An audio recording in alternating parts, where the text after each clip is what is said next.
Hey there, friends. Welcome back to The Wandering Clinician. My name is JPD Oliveira. I'm going to take you on a scenic route through the human mind, exploring healing, purpose, and all the messy, beautiful stuff in between. I'm going to talk to you about something familiar, that is sneaky, insatiable, and within a lot of people nowadays greed. No, I'm not talking to you about a cigar smoking villain from a James Bond movie. I'm talking about the quiet kind.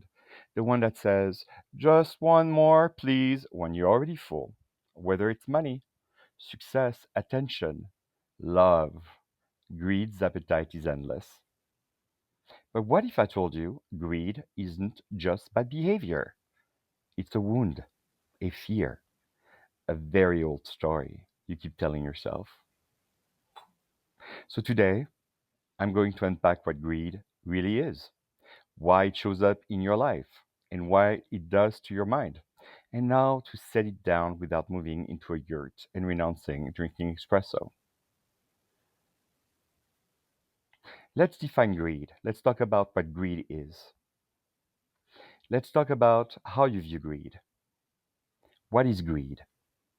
Well, at the core of it all, greed is an insatiable desire to have more than you need, more than is healthy, something more, sometimes even more than what you even want. And it's not always about money. Greed presents itself in many different ways. Maybe it is the person who wants constant validation. Maybe you want to be that person who is constantly moving about, getting things done. You're constantly craving doing more, having more to do list, more bullets on your list. Maybe you're looking for approval. You want people to approve of you. Maybe if you have a social media account or if you are trying to be popular, you want more followers, more friends. Maybe you want to be the best, the fastest, the most liked, the most anything. It's kind of emotional hunger that never really goes away. You feed it, and instead of being satisfied, it just gets more hungry. It's like the black hole of desire. It's like an abyss. It will swallow everything whole. No matter how much you have, you never have enough. And the more you chase it, the more you feel like you're falling behind. And that's the real trap. Here's the deal. Your brain, it's not greedy because it's evil. It's greedy because it's old software. It's still running scarcity 1.0 from 50,000 years ago. Your ancestors had to fight the natural elements, wildlife, and each other. Resources were scarce. Hoarding food, tools, or even relationships that kept them alive. Fast forward to now. You're not fighting a saber-toothed tiger, but your brain still thinks you might not make it through the winter if you don't say yes to everything or grab the latest oat milk at Trader Joe's. That's why during COVID, people were hoarding on toilet paper. Survival, as if toilet paper is going to save them. One never knows. And then let's add dopamine to the mix. Yes, the reward chemical, the neurotransmitter that makes you feel good. Every time you buy something, you achieve something, or get a like or a praise, dopamine, your brain says, yes, yes, more of that, forever, please.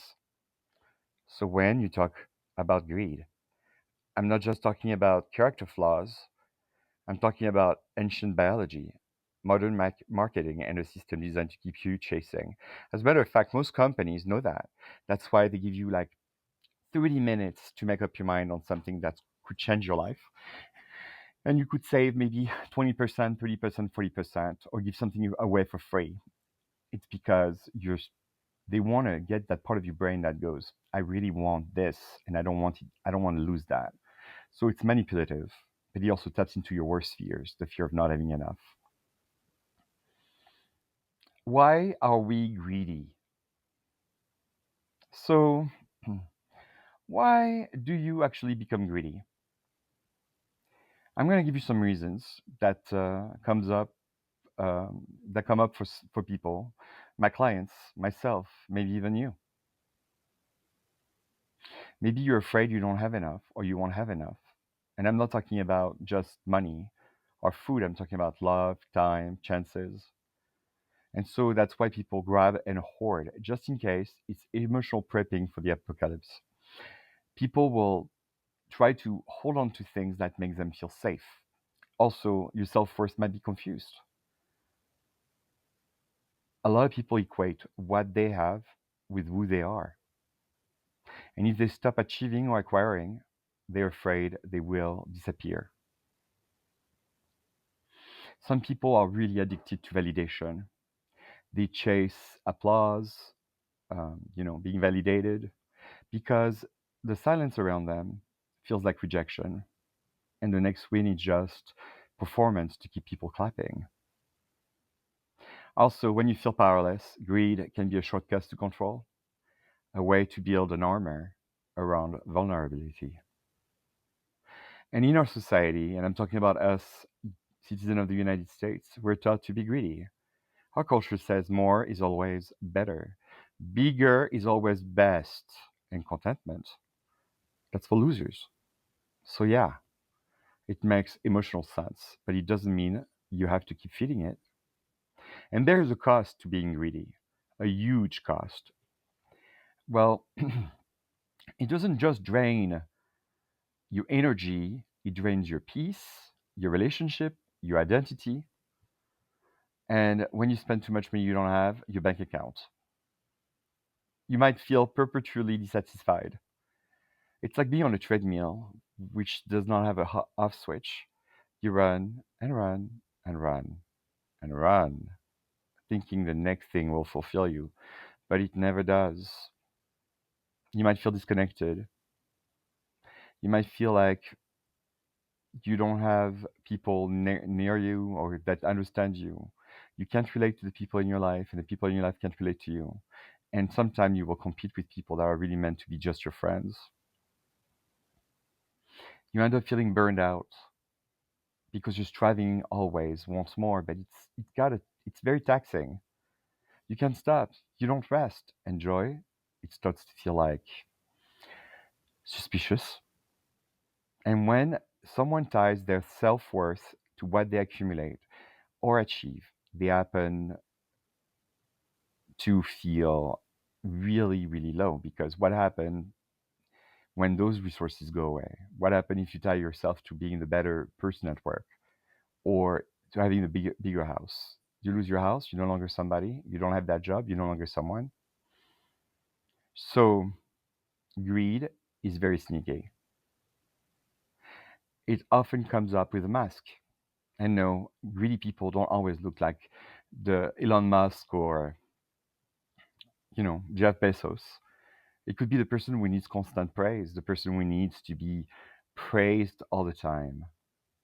It could be that coworker at work that can't stop themselves from overdoing everything because they want to be, the most productive, but also praised.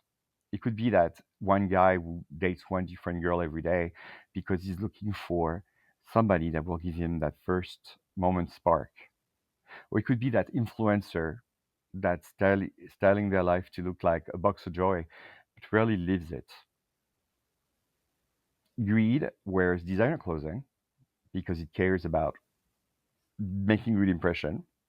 Sometimes it wears yoga pants and talks about hashtag manifesting. But no matter the look, it's still the same core craving. More will finally make me feel enough. Spoiler alert, it won't. So I'm gonna shift gears. How do you stop feeding the beast? How do you stop nurturing that part of you that wants more, more, more, more?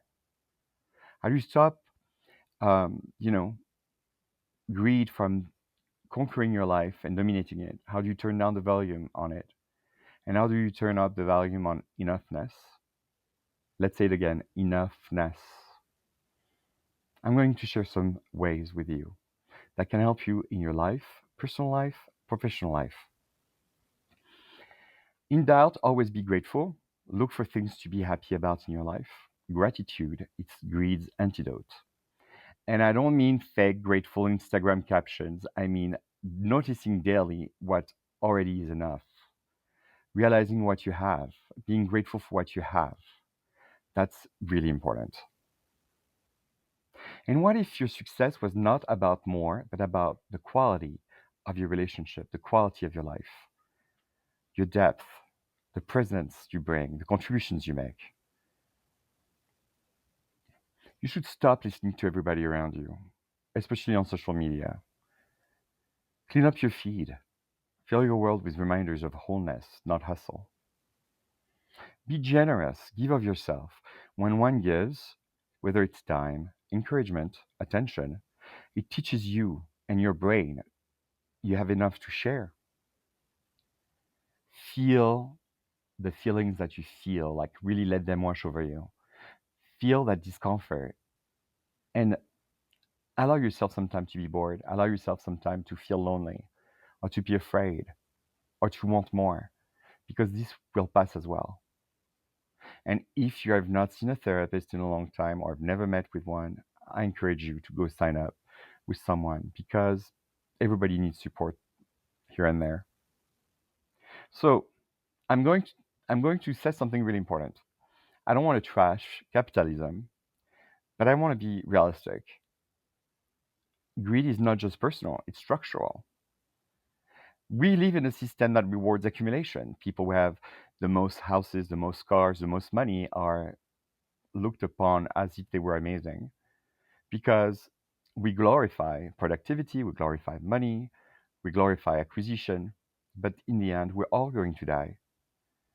And what's important is to really live a life that is filled with contentment and to be in the moment. Because greed makes you believe rest is lazy and simplicity is a failure. So if you feel greedy sometimes, just know you're not broken. You're just well formatted, you're well trained by the system. But healing greed doesn't mean giving up success. It means reclaiming conscious success, ethical abundance, sustainable satisfaction. You can and should build a good life and a good heart, which means that it's not about having the bigger house, but it's having the house that fits you, where you're happy. It's having not the fastest, most beautiful car, it's having the car that makes you happy. And it could be an old car. It's not about going to the most lavish resorts. It's about being in a company of people that you love and enjoying your times with people that you meet. So I want to leave you with something right now. I want you to think really clearly about that. Greed will always tell you what the next thing will make you whole, but you don't have to believe that. You are already whole. Everybody who's born on earth is perfect the way they are at birth. You don't need to chase anything to be worthy. You don't have to accumulate a lot of things to be worthy. You don't need to achieve anything to be loved. You don't need more, you need meaning. And that, my friends, is the most beautiful kind of enough. Thanks for joining me on today's Wonder. If this stirred up something in you, I'd love to hear about it. You can connect with me at jpdoliveiraestevao@gmail.com, and I will put that in the description. And if you haven't already subscribed, leave a review or share this episode with someone who might need a little less greed and a little more grace. I'm on Spotify, I'm on Apple, on YouTube, and I have a Facebook page called The Wandering Clinician. Until next time, be well, stay curious, and remember, your enoughness isn't something you earn, it's something you uncover.